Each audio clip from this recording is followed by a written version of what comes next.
هاوشانی وڵاتانی دنیا کریستیانەکانی هەرێمی کوردستان لە یەکێک لە کەنیسەکانی هەولێر جەژنی گەورەیان لە یەکتر پیرۆز کرد و جەژنەکەیان بە نزاکردن بۆ بەرقەرارکردنی ئارامی و ئاسایشی کوردستان دەست پێ کرد. جەژنەکە کاتێک بەڕێوە دەچێت هەرێمی کوردستان بە گشتی و هەولێر بە تایبەت ڕۆژ نییە. ڕژێمی ئێران و گروپە هاوپەیمانەکانی لە عێراق موشک و درۆنی ئاراستە نەکات.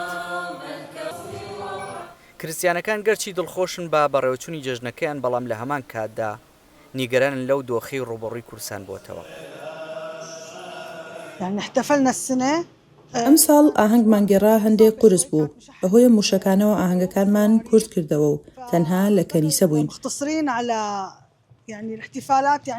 بەراورد بە ساڵانی ڕابردوو، ئەم ساڵ کەشەکەی کەمێک نالەبار بوو. هیوای سەلامەتی بۆ هەمووان دەخوازن. العيد هاي السنة يفرق قليلا عن السنوات. ئەم ساڵ جەژن جیاواز لە ساڵەکانی تر بەهۆی ئەم دۆخەی ئێستا هاتووەتە ئاراوە و هێرش هەیە بۆ سەر هەرێم. هەروەها ئەو نیگەرانی ڕوویداوە لە نێوان وڵاتانی دراوسێ و وڵاتەکانی تر. ئەمەش کاری لە دەرونی هاوڵاتیان کردووە، بە تایبەت کریستیانەکان لە کاتێکدا بیرۆکەی سەفەرکردن هەمیشە لە مێشکیاندایە و هەرچەند حەز بەم بیرۆکەیە ناکەین، چونکە ئێمە بەشێکی دانەبراوین لەم نیشتیمانە. هذا الوطن ومكون أصيل.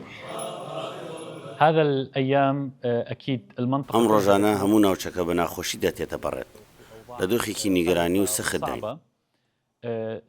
بەڵام لەگەڵ ئەوەشدا ئێمە هەر کوڕی ئاین و پاڕانەوەین. نوێژ دەکەین لەخوا دەپاڕێنەوە سەلامەتی و ئاسایش بگەڕێتەوە بۆ هەموو ڕۆژهەڵاتی ناوەڕاست، هەرێمی کوردستان و عێراق بەگشتی. في الشرق الأوسط ككل، في إقليم كردستان، في العراق عامة. جەژنی گەورە بەواتای زیندووبوونەوەی مەسیح دێت دوای لە خاجدانی.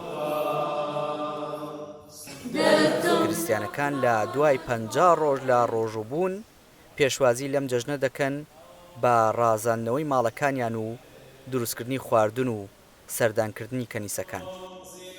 هەمویان بەترسەوە لە کەنیسە کۆبوونەتەوە باستەوە دەکەن سەرباری ئەوەی جەژنەکەیان لا پیرۆزە کەچی ترسیان لە بەڕێوەچوونی مەراسیمەکەدا هەیە.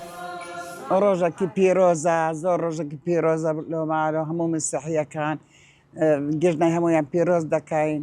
ئەکید فەرقی هەیە، ئێستا بەڕێک ترستن هەیە بەر ئەو تەقینەوانە.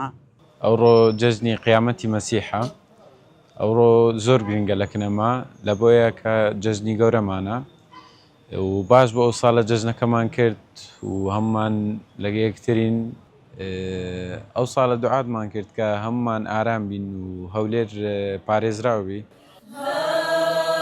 بە گوێرەی ئامارە نافەرمیەکان ژماری کریستیانەکان لە عێراق و هەرێمی کوردستان تا پێش ساڵی 2023 زیاتر بووە لە 1,500,000 کەس، بەڵام بەهۆی ناسەقامگیری ئاسایشیەوە ژمارێکی زۆریان کۆچیان کردووە بۆ وڵاتانی ئەوروپا.